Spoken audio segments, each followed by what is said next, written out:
bà chẳng sầmรับthiên bot bao giờ ngày nấy cứ này dây pi rồi biết nó khôngการផ្លាស់ប្ដូរ email នៅក្នុង account iCloud ឬក៏ Apple ID របស់យើងបាទអញ្ចឹងសម្រាប់បងប្អូនយើងដែលបាត់ email ខូចអីបងប្អូនចង់ដូរបងប្អូនអាចដូរតាមវីដេអូមួយនេះបានបាទអញ្ចឹងតោះកុំឲ្យវែងឆ្ងាយយើងទៅដឹងពីរបៀបនៅក្នុងការផ្លាស់ប្ដូរ email នៅក្នុង account iCloud ឬក៏ Apple ID ទាំងអស់គ្នាជំហានដំបូងបងប្អូនចូលមកក្នុង setting មកបាទបន្តមកទៀតយើងចុចទៅលើ profile ឬក៏ឈ្មោះរបស់យើងហ្នឹងបាទដែលជា account Apple ID ឬក៏ iCloud ដែលយើងភ្ជាប់ជាមួយ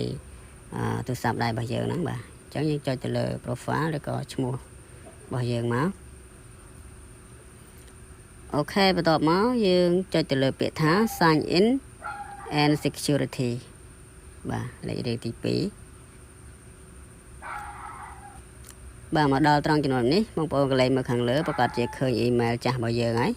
អញ្ចឹងបើសិនជាបងប្អូនចង់ផ្លាស់ប្ដូរ email ថ្មីឬក៏បន្ថែម email ថ្មីបងប្អូនត្រូវចុចទៅលើពាក្យថា edit នៅខាងលើគៀនខាងស្ដាំពណ៌ខៀវនេះបាទយើងចុចកន្លែងហ្នឹងមកបាទបន្តមកទៀតយើងត្រូវចុចទៅលើពាក្យថា add email or phone number បាទអក្សរពណ៌ខៀវនេះយើងចុចមកបន្តមកយើងយកខាងលើបាទ add an email address បាទអូខេបាទបន្តមកយើងបំពេញ email ថ្មីដែលយើងចង់ផ្លាស់ប្ដូរជំនួសឲ្យ email ចាស់ហ្នឹងបាទយើងដាក់ email ថ្មីរបស់យើងមកអូខេអញ្ចឹងខ្ញុំដាក់ email ថ្មីរបស់ខ្ញុំសិនបាទបន្ទាប់ពីបំពេញ email ថ្មីដែលយើងចង់ផ្លាស់ប្ដូររួចរាល់ហើយបងប្អូនចុចទៅលើពាក្យថា next នៅខាងលើគៀនខាងស្ដាំបាទពណ៌ខៀវហ្នឹងចុចមកបាទបន្តមកទៀតខាងក្រុមហ៊ុន Apple នឹងផ្ញើលេខកូដផ្ទៀងផ្ទាត់បាទផ្ញើលេខកូដផ្ទៀងផ្ទាត់ចូលមកក្នុងemail ដែលយើងទៅដាក់ចូលមិញហ្នឹងបាទអូខេអញ្ចឹងយើងចុចបើក email ហ្នឹងមកបាទដើម្បីមើលលេខកូដ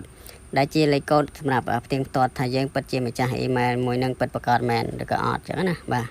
អញ្ចឹងយើងចុចបើក email មកហើយបងប្អូនប្រកាសជាឃើញលេខកូដនៅម្ដុំនេះបាទអញ្ចឹងបងប្អូនយកលេខកូដហ្នឹងទៅបំពេញនៅកន្លែង setting មិញមកបាទកន្លែង account Apple ID ឬក៏ account iCloud របស់យើងហ្នឹងបាទប៉ុន្តែយើងមិនអាច copy ហើយយកទៅផាសបានទេអាហ្នឹងសម្រាប់ version iOS 17ណាបាទ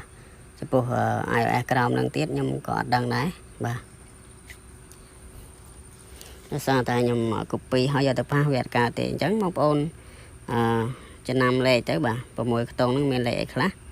អូខេអញ្ចឹងខ្ញុំយកទៅបំពេញសិន29 5 + 45បាទអូខេ29 5 + 45អូខេបន្ទាប់ពីយើងបំពេញហើយយើងចាំវាមួយផ្លែតបន្តមកទៀតវានឹង load email ថ្មីដែលយើងទៅតែដាក់នេះបាទនៅខាងក្រោម email ចាស់ពីមុនមកយើងណាបាទកន្លែងនេះយើងយកចេះមក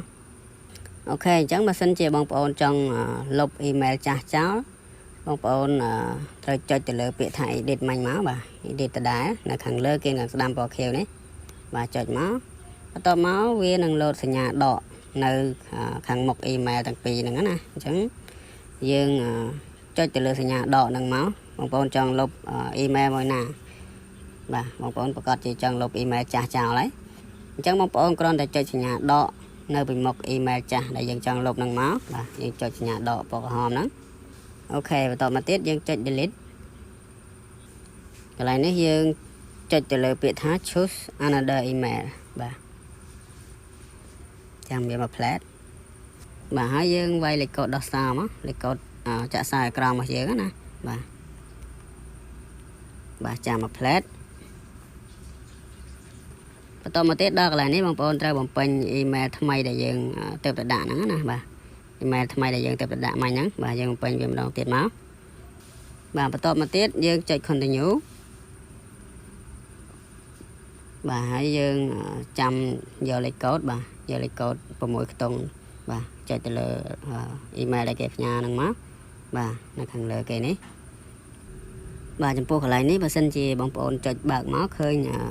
លេខកូដផ្ទៀងផ្ទាត់ដដែលទេបងប្អូនត្រូវចុចទៅលើនេះកន្លែង ពាក្យថា Apple នេះចុចកន្លែងហ្នឹងមកបាទតមកវានឹង load លេខកូដផ្ទៀងផ្ទាត់ថ្មីអញ្ចឹងយកលេខកូដហ្នឹងមកពេញមកបាទអូខេ45 67 89 45 67 89បាទបន្ទាប់ពីយើងបំពេញលេខកូដផ្ទៀងផ្ទាត់ហ្នឹងហើយយើងត្រូវវាយលេខកូដដោះសោទូរស័ព្ទរបស់យើងមក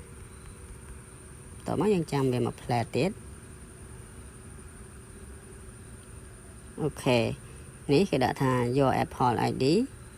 has been updated បាទអញ្ចឹងបានន័យថាយើងបានធ្វើការផ្លាស់ប្ដូរអ៊ីមែលថ្មីរួចរាល់ហើយយើងក៏បានលុបអ៊ីមែលចាស់រួចរាល់ហើយដែរបាទអញ្ចឹងយើងកន្លែងនេះយើងចុចអូខេមកបាទឃើញទេកន្លែងនេះគឺវានៅសល់តែអ៊ីមែលថ្មីទេបាទយើងដោយសារតែយើងបានលុបអ៊ីមែលចាស់រួចហើយអញ្ចឹងនៅសល់តែអ៊ីមែលថ្មីរបស់យើងមួយទេអូខេអញ្ចឹងអត់មានអីទៀតទេបងប្អូនអរគុណច្រើនសម្រាប់ការទស្សនាវីដេអូមួយនេះតាំងពីដើមរហូតដល់ចប់